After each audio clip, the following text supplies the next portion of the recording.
traditional folk tale based on the most popular story in the world.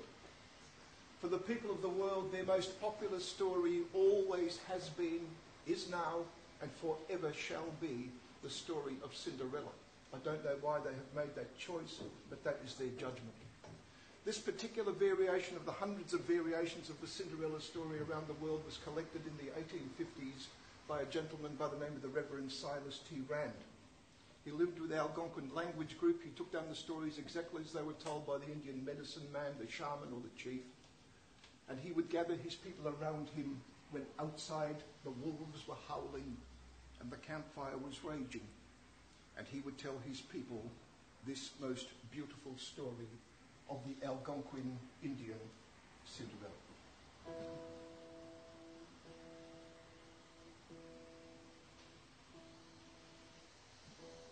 Long, long before the white man came to the Americas, they stood by the shores of a large and very beautiful lake, an Indian settlement. It was the village of the proud and the noble Algonquin Indian tribe. And there stood at the farthest end of this settlement the most splendid teepee or lodge of them all.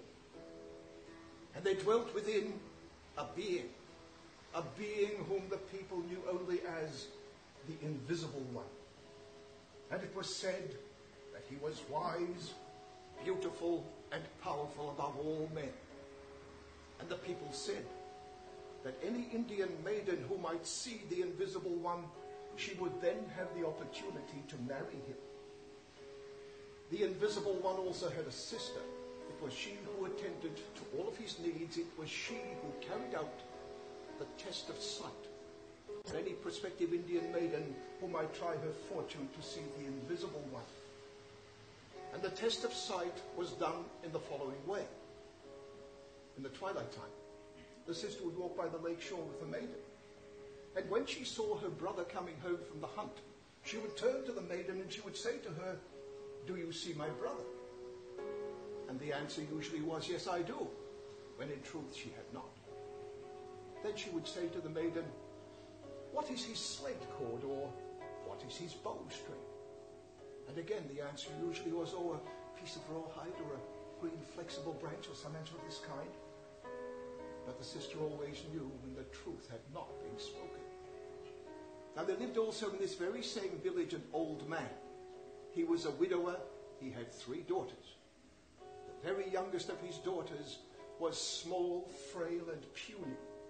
And very often she would take ill. Yet for all of this, my friends, her 2 eldest sisters, they treated the little one with much, much cruelty. For they would take the small one and they would burn her body and her face with red-hot coals and ashes. And they singed off her hair. When the father came home and inquired, they said, "Oh, she disobeyed orders. She's playing with the fire. She fell in."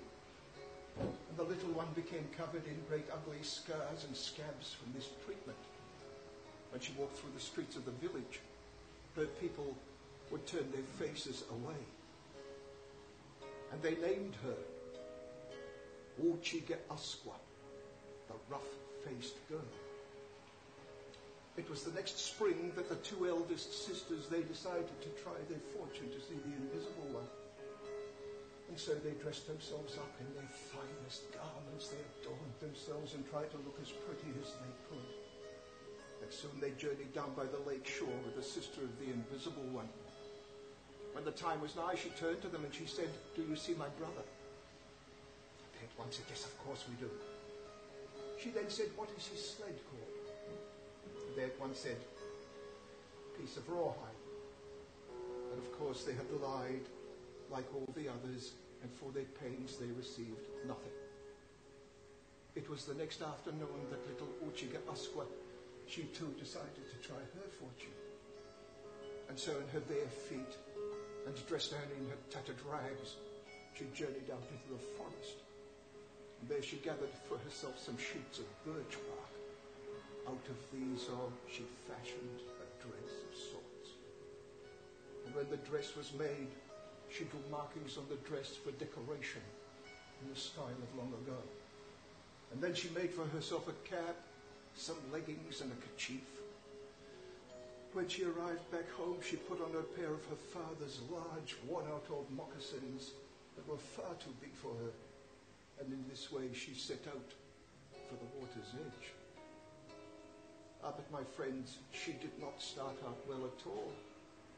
For her two eldest sisters, they jeered and they hissed and they hooted for her to stay back. And when she walked through the streets of the village loafers, they mocked her and they cried, "Shame, shame." For you see, this poor, wretched little creature, with her strange clothes and with her hideously scarred body and face, oh, she was an awful, awful sight to behold. But when she arrived at the water's edge, how kindly she is received by the sister of the Invisible One. For you see, this noble woman, she understood far more about things than the mere outside which the world knows. And so in her compassion, she walked close by the side of little Uchika Uswa. And soon, as the red and the brown of the sky turned to black, and the time was nigh, she said to her, "Do you see my brother?" And little Uchika Uswa, she looked this way and that way and all around.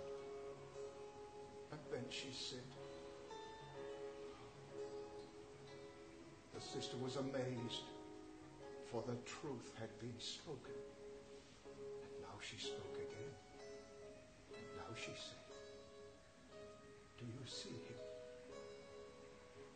Little Ochiga Asqua." Oh, she stared in great big wonder. And then she said, "Yes, indeed I do. And he is wonderful." And my little sister, what is his sled called? And the little girl said, "It is the rainbow." And my little one, what is his bowstring? "It is the Spirit's road, the Milky Way."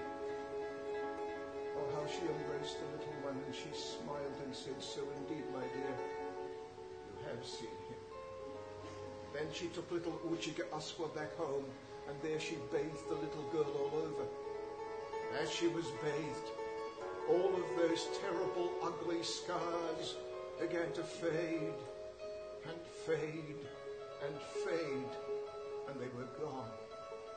And her eyes now shone like the brightest of stars.